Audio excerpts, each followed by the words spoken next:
apabila siapa menang di Tanjung Piai tu, saya tak ingat pula. Siapa menang? Okey. Ramai orang bagi berbagai komen. Saya tulislah komen saya, tapi saya tak dan siar lagi. Tapi saya nak sebut satu dua perkara. Yang ni tak kaitan dengan UiTM, untuk rakyat Malaysia dengar. Yang pertamanya, apabila ada sesuatu yang salah, mungkar atau sesuatu yang wajib diubah, lalu kita bertindak mengubahnya, adakah itu tindakan yang betul ataupun salah? Apabila ada benda yang mungkar, kita ubah, betul ataupun salah? Betul. Apabila sesuatu benda tu tak kena, kita ubah, betul ataupun salah? Di dalam masyarakat, di dalam kehidupan bernegara, rakyat Malaysia mengubah kerajaan kerana menganggap adanya korupsi, adanya pengurusan yang tak betul, adanya benda-benda yang telah lama yang patut diubah. Adakah tindakan rakyat Malaysia betul ataupun salah? Betul ataupun salah? Saya kata ia adalah tindakan betul. Maka mengubah kerajaan yang dianggap ada masalah melalui sistem yang betul, sistem yang disah di sisi negara, bukanlah sesuatu yang patut disesalkan. Ia adalah sesuatu yang betul. Itu dulu. Maka saya orang yang menyokong untuk berlakunya perubahan pada kali yang lepas. Saya tak menyesal.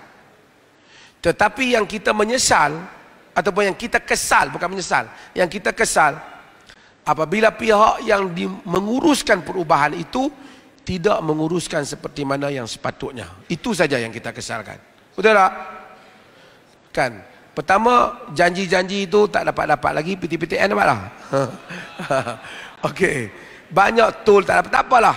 Kita bagi masa. Tetapi kalaulah sepatutnya rakyat dalam negara ini, masalah rakyat dalam negara ini, dalam negara manapun, ialah masalah ekonomi. Betul tak? Kalau semua orang senang, kehidupan mereka mudah, mereka tak bincang sangat soal bangsa mana patut dapat lebih, bangsa mana patut dapat kurang. Kalau semua dah kaya, kalau Melayu pun dah kaya, dan orang Melayu pun tak tanya dah tentang hak istimewa Melayu, sebab dia dah kaya, dia boleh dapat melalui kekuatan dia. Betul tak? Tetapi sepatutnya mereka yang mendapat kuasa itu memberikan fokus kepada menguatkan ekonomi, menguatkan sistem-sistem institusi-institusi dalam negara. Tetapi sebaliknya tidak. Banyak isu-isu perkauman yang dibangkitkan. Isu-isu orang seperti P. Ramasamy, Kula Sigaran, ni sebut nama menteri UiTM tak apa, don't worry so much, saya yang sebut. Orang-orang yang seperti ini telah menimbulkan berbagai-bagai isu yang membabitkan soal agama dan kaum, sedangkan mereka berada dalam kerajaan. Mereka bukan diminta untuk buat itu. Mereka sepatutnya fokus kepada pembangunan, kekuatan, keamanan dan ketenteraman. Akhirnya isu perkauman bertambah kuat apabila bertukarnya kerajaan, bukan bertambah reda.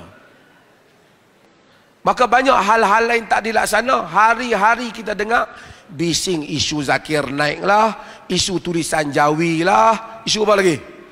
Isu sekolah lah.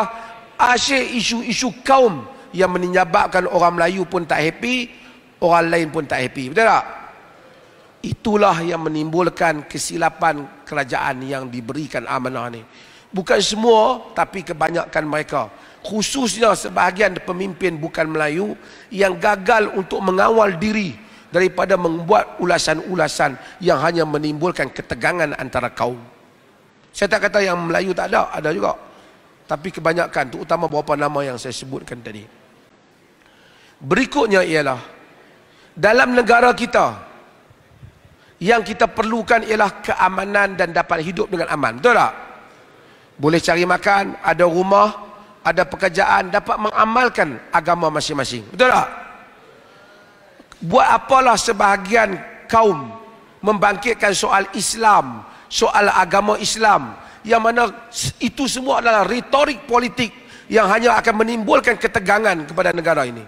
Sedangkan mereka dah ada rumah besar, kenderaan besar, makan dah cukup, boleh melancong, masih lagi timbulkan isu-isu yang retorik politik yang akhirnya yang dikejar tak dapat, yang dikendong berciciran. Yang dikejar ialah supaya kita hidup dalam keadaan aman. Tiba-tiba mereka bercakap soal agama Islam, soal pengajian Islam, soal orang Islam yang sebenarnya tak mengganggu pun kehidupan mereka selama ini. Mereka cuba menghapuskan identiti negara ini yang ada kaitan dengan Islam dan juga bangsa asal iaitu kaum Melayu. Dan itu tidak memberi manfaat pada mereka. Bukan itu agenda perubahan yang patut dilakukan. Jadi, dah saudara tu bertanya, sepatutnya Tanjung Piai ini menjadi pengajaran kepada kerajaan ada hari ini bahawasanya rakyat bukan mau yang itu. Dan rakyat telah jelak dengan itu. Yang berikutnya, ramai dinosaur politik yang dah lama di medan politik dalam Malaysia ni. Daripada dulu muka mereka ya. Rasanya memang mereka nak kena tukar lah ke orang lain pula. Bagilah muka-muka baru pula. Mereka itu mewarisi perkelahian yang tak henti-henti sejak dahulu.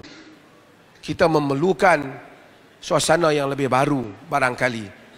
Mungkin ada proses transisi dan seumpamanya, tetapi kita mesti bergerak pada politik yang bukan lagi dendam tapi membina negara.